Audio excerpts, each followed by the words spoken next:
Halo, apa kabar? Semoga selalu dalam keadaan sehat walafiat, tetap semangat ya, dan harus semangat karena kita akan ngobrol dengan Bung Rocky Gerung. Bung Rocky, kalau kita menyimak pernyataannya Pak Prabowo, kelihatannya ini sinyalnya sudah selesai ya. Pak Prabowo mungkin tidak akan berupaya lagi untuk mencoba bertemu dengan Ibu Megawati karena satu, dia menyatakan bahwa ya dia ingin membangun kerjasama, tetapi kalau dia nggak bisa kerjasama yang di luar pemerintahan tuh jangan ganggu-ganggu dia lah begitu. Dan kedua, yang saya agak terkejut kenapa Pak Prabowo mesti masuk ke wilayah yang saya kira mungkin ini sangat sensitif bagi PDIP berkaitan dengan klaim Bung Karno. Karena kan memang selama ini kan jualan utama PDIP itu Bung Karno. Tapi kata Pak Prabowo dalam pidatonya di acara PAN menyatakan bahwa ada satu partai yang mengaku mengklaim bahwa dia miliknya Bung Karno itu milik mereka, padahal kan milik rakyat Indonesia gitu. Nah ini kan dari bahasa dan komunikasi politiknya kita paham ini maksudnya apa gitu. Jadi kita boleh lihat sudut pandang Prabowo terhadap PDIP. Tetapi sudut pandang itu juga sudut pandang yang akan membahayakan. Karena kalau Prabowo bilang dia nggak mau diajak, ya nggak usah ganggu-ganggu. Ya, kenapa mesti ngajak sebetulnya kan? Itu soalnya begitu kan. Jadi seolah-olah itu kemestian kalau diajak 02 itu atau sorry dia bergabung itu semacam hal yang paling bagus. Sebetulnya dalam demokrasi, hal yang paling bagus adalah partai-partai yang kalah ya tetap beroposisi atau tetap ambil jarak sebagai penyeimbang kan. Jadi kalau dianggap penyeimbang itu membahayakan pemerintah nanti, itu juga konyol. Kan tetap fakta sosiologisnya penyeimbang itu ada 48%. Pak Prabowo cuma 52% tuh. Jadi sekali lagi kita mesti pastikan bahwa kestabilan politik itu bukan datang dari saling mengancam, tapi datang dari proposal masing-masing yang akan berbeda di kemudian hari. Jadi kalau PDIP misalnya memutuskan untuk tidak mau bergabung, itu artinya PDIP punya portofolio yang beda, punya jalan berpikir yang beda, punya program yang berbeda, sehingga PDIP bisa membuat kabinet bayangan. Bukan untuk mengganggu, tapi untuk memperlihatkan pada publik bahwa ada politik alternatif. Ada paralel politik yang diolah dengan satu ideologi yang basisnya Soekarnoisme. Jadi itu dasarnya kan. Nah kalau Pak Prabowo menyindir-nyindir Soekarno, ya tentu yang tersindir bukan dari Ibu Mega, tapi PDIP sampai uang cilik. Itu juga berbahaya tuh. Karena bagaimanapun PDIP itu adalah partai yang identifikasinya hanya pada Bung Karno, nggak pada tokoh lain. Dan sejarah itu yang harusnya kita hormati juga. Bahwa PDIP punya identifikasi ideologi yang tertanam kuat pada sejarah politik Indonesia, yaitu Soekarno dan peran Soekarno dalam kemerdekaan. Jadi terlalu berlebih mungkin Pak Prabowo menyentil sesuatu yang sebetulnya ya udah kita tahu bahwa PDIP memang parti ID-nya itu adalah Soekarnoisme. Ya. Saya kira dari pernyataannya Pak Prabowo kita setidaknya ini kalau saya melihatnya dari kita bisa menyimpulkan dua hal. Satu, bahwa ini upaya dari Gerindra yang tadinya mencoba terus untuk bertemu dengan menggandeng PDIP dengan mencoba mempertemukan Pak Prabowo dengan Ibu Megawati sudah selesai begitu ya, Bung Rocky ya. Dari sisi itu kita lihat seperti itu. Yang kedua, kita jadi tahu bahwa cara berpikirnya Pak Prabowo itu menganggap bahwa oposisi itu bagian dari yang mengganggu pemerintahan. Padahal kan sebenarnya kalau katakanlah terminologi Indonesia juga bukan, itu partner kritis dari penguasa kan begitu. Ya, itu menunjukkan Gerindra itu agak memaksa. Nah, kalau dia nggak memaksa, nggak mungkin keluar kalimat semacam itu. Jadi kita ingin justru ada pendinginan suasana. Nah, Pak Prabowo mengucapkan itu justru minimal memanaskan suhu politik antara Gerindra dan PDIP. Lain kalau PDI itu partai wong cilik yang memang cuma cilik doang partai. Ini partai yang berakal udah sangat kuat itu. Dan keteguhan Ibu Mega akhirnya diuji juga pada saat-saat yang sangat kritis, dan Megawati tetap bisa menjadi nakoda dari partai itu.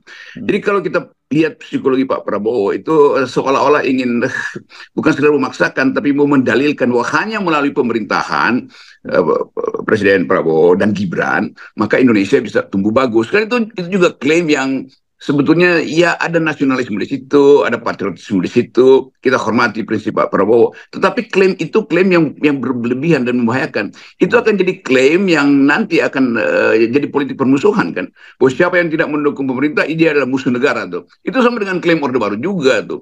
Jadi hal-hal ini yang saya kira harus diucapkan secara bijak. Kalau memang PDIP udah tidak mau bergabung dan memang saya kira dari awal problemnya bukan antara Megawati dan Prabowo, tapi problemnya antara Megawati dan Jokowi sebetulnya tuh. Jadi untuk kejernihan sebaiknya dipisahkan tuh. Bahwa Ibu Mega mungkin ingin bergabung tetapi prasyaratnya tidak dipenuhi oleh Pak Prabowo, yaitu portofolio partai yang harusnya disusun berdasarkan kepentingan bangsa, tapi mungkin sekedar disusun demi kepentingan memenuhi kuota atau permintaan atau tekanan politik Jokowi. Jadi kelihatannya itu yang boleh kita duga dengan kuat bahwa Prabowo akhirnya kesel atau mungkin jengkel juga kok nggak ada tanggapan dari PDIP. Tetapi sekali lagi PDIP tentu punya poin bahwa dari awal tidak mungkin PDIP bergabung dengan Prabowo yang di dalamnya ada unsur-unsur pengkhianat, ada toxic person semacam Jokowi kan. Bagi Ibu Mega dua tokoh itu juga adalah tokoh kesayangan tokoh kesayangan Ibu Mega akhirnya menjadi toxic people. Yaitu Gibran dan bapaknya.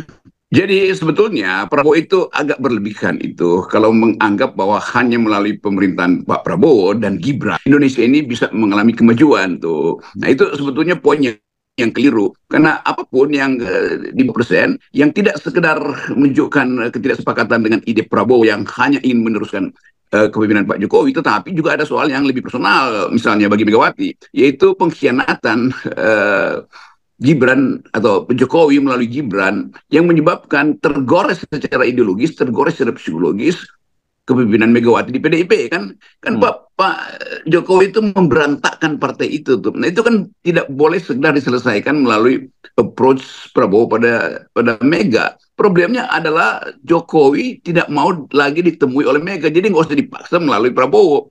Jadi sinyal-sinyal yang terangkan oleh Ibu Megawati itu menunjukkan bahwa PDIP sudah tutup pintu terhadap Jokowi. Nah kalau di dalam kabinet Prabowo nanti masih ada unsur Jokowi yang adalah anaknya, nah itu bagi Ibu Mega ini toxic person nih. Ya. Nah ini kan saya kira sebenarnya secara psikologis kudunya Pak Prabowo sangat paham gitu ya. Tetapi sekarang ini kelihatannya dengan sikap itu tadi yang saya sebut bahwa ini kelihatannya dia udah paham bahwa ini nggak mungkin dilanjutkan dengan Ibu Megawati, tapi kenapa dia mesti bawa Bung Karno, itu satu. Yang kedua, saya juga jadi terkejut juga kenapa kemudian Pak Prabowo tetap mengulang-ulang terus kalimat bahwa saya tidak malu-malu untuk menyatakan bahwa ini adalah kelanjutan dari pemerintahan Jokowi. Ya itu juga kalimat yang konyol. Kan orang udah tahu bahwa Prabowo di-endorse oleh Jokowi. Lalu ditambahkan di-endorse oleh Bung Karno, di-endorse oleh Gus Dur, di-endorse oleh Pak Harto, jadi itu menunjukkan bahwa psikologi Pak Prabowo sebetulnya terganggu. Karena udah di-endorse oleh mantan-mantan presiden, kenapa Megawati nggak mau ikut? Kira-kira begitu kan? Jadi ada ngambeknya juga tuh. Padahal sebetulnya endorsement itu mestinya datang dari rakyat, bukan dari presiden-presiden sebelumnya kan. Nah endorsement Pak Prabowo udah dapat, yaitu melalui 58% itu. Dan orang tahu bahwa 58% itu diperoleh justru karena profil dan ketegasan atau kegigihan Pak Prabowo untuk terus maju sebagai calon presiden kan udah berkali-kali. Jadi kalau kita lihat misalnya apa poin Jokowi pada Prabowo, ya ada, yaitu setara dengan poin yang diperoleh oleh Kaisang 2,8%. Gibran juga harusnya 2,8%.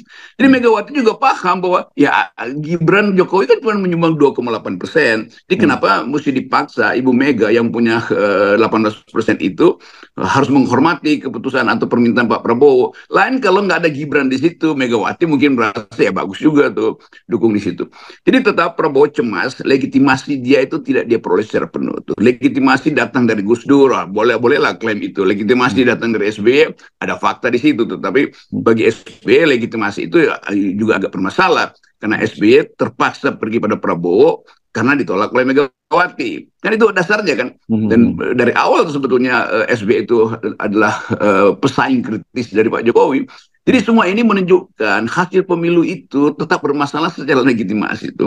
Apalagi kalau Megawati terang-terangan mengatakan ya tidak perlu lagi, mari kita bersaing di di parlemen. Jadi kalau Megawati ada di parlemen, maka Megawati harusnya dianggap sebagai ya pesaing aja, pesaing kritis, bukan orang yang akan mengacak-ngacak politik Pak Prabowo. Kan etika itu juga nggak ada pada PDIP. Itu PDIP pasti akan mengatakan kami adalah penyeimbang, kami adalah jalan pikiran yang baru. Kan sebetulnya itu aja tuh. Tetapi sekali lagi soal psikologi, dan itu Ya. yang memerlukan analisis kuat bahwa seseorang yang dipilih tanpa legitimasi atau legitimasi dipertanyakan akan selalu cemas.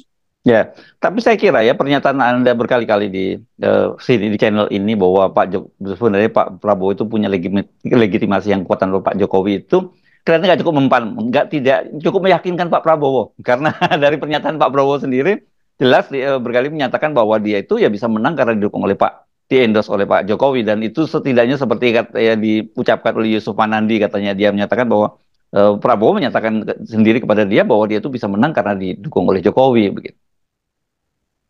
Ya, tapi kita kan orang mau tahu dukungannya seberapa besar sih. Hmm. Jokowi mendukung Prabowo. Ya, Gibran itu besar. Iya, berapa suara Gibran yang disumbangkan oleh keluarga dinasti pendukung Jokowi itu pada Prabowo? Ya 2,8%. Kan orang dari mana 2,8%? Ya suara Kaisang segitu. Kan mestinya orang ngerti atau Prabowo ngerti suara Kaisang itu setara dengan suara Gibran. Artinya kalau Kaisang pun dijadikan wakil presiden Prabowo ya dapatnya 2,8%. Sama dengan Gibran. Artinya Jokowi hanya punya peran 2,8% di situ. Jadi bagaimana mungkin orang anggap bahwa karena Jokowi 8 kurang 22,8 itu tetap 56 itu. Jadi tetap Prabowo menang kok kalau nggak ada Gibran. Nah ini yang udah terlanjur terjadi. Dan Pak Prabowo tentu lupa bahwa statistik justru menunjukkan bahwa legitimasi Pak Prabowo bisa dia peroleh sendiri bahkan tanpa Gibran, Junto bapaknya, yaitu Ya. Presiden Joko Widodo kan. Nah ini soalnya. Tetapi kegelisahan politik tetap tumbuh di pikiran Pak Prabowo karena dia mungkin akan melihat bahwa dia akan diganggu secara ideologis, diganggu secara polisional, kebijakan maksudnya, oleh Megawati di DPR. Dan itu adalah sah, karena memang DPR tugasnya adalah mengawasi pemerintah. Jadi bukan diganggu untuk dibatalkan, ya mengawasi aja. Ya, ya, ya. Nah, ini menarik ya kalau nanti ternyata setelah ini setelah Pak Prabowo tutup pintu begitu ya terhadap udahlah lupakan PDIP karena kayak ini nggak mau diapa-apain juga nggak bisa. Tapi kemudian dengan semangat yang tadi itu semangat katanya untuk membangun kerjasama dengan semua komponen komponen rakyat Indonesia itu menarik PKS gitu. Tanda-tandanya juga ada mulai ada sinyal-sinyal semacam itu. Dan yang lebih lebih lebih tentu lucu lagi buat kita kalau PKS sendiri juga bersedia bergabung gitu. Jadi keadaan itu juga yang membuat PKS menghitung psikologi Pak Prabowo terganggu. Nah PKS juga mungkin secara pragmatis akan bilang lah orang yang terganggu psikologinya itu lebih baik dijauhi. Kira-kira begitu pikirannya kan. Gitu Jadi ya. mungkin sekali juga PKS mengatakan ya udah kalau begitu kita juga tidak mau ada di situ tuh. Karena kesan paksaan itu ada. Jadi dengan segala hormat kita mau beritahu pada Pak Prabowo tidak perlu kasih narasi yang sifatnya atau terbaca sebagai memaksa, entah separuh maksa, seperempat memaksa, dan menghubungkan atau mengganggu-ganggu Soekarno itu dengan PDIP itu juga berbahaya.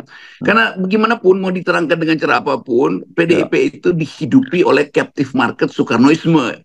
Itu nggak mungkin ada di partai yang lain. PAN pasti pro Bung Karno, iya, tapi kedekatan ideologis Bung Karno dengan PAN itu nggak mungkin terjadi. Demikian juga dengan partai-partai yang lain. Jadi memang dianggap aja bahwa memang secara historis PDIP itu adalah Bung Karno. Udah selesai kan? Jadi soal Bung Karno itu pemimpin besar revolusi, proklamator, itu juga orang tahu bahwa Bung Karno adalah pemimpin semua atau penemu Pancasila misalnya. Bung Karno adalah tokoh yang disegani di dunia. Ya semua itu juga bangsa ini tuh membanggakan. Nggak ada bangsa yang tidak mengidentikan dirinya dengan Bung Karno. Tetapi PDIP adalah partai satu-satunya partai yang secara historis melekat dengan prinsip-prinsip Soekarnoisme. Oh, bahwa PDIP kurang menjalankan Soekarnoisme itu urusan PDIP sendiri. Tetapi jangan jangan diobok-obok sesuatu yang betul-betul dasar atau akar dari partai itu. Yes, oke. Baik, Bung Rocky. Kita nolkan. Ya. Yes.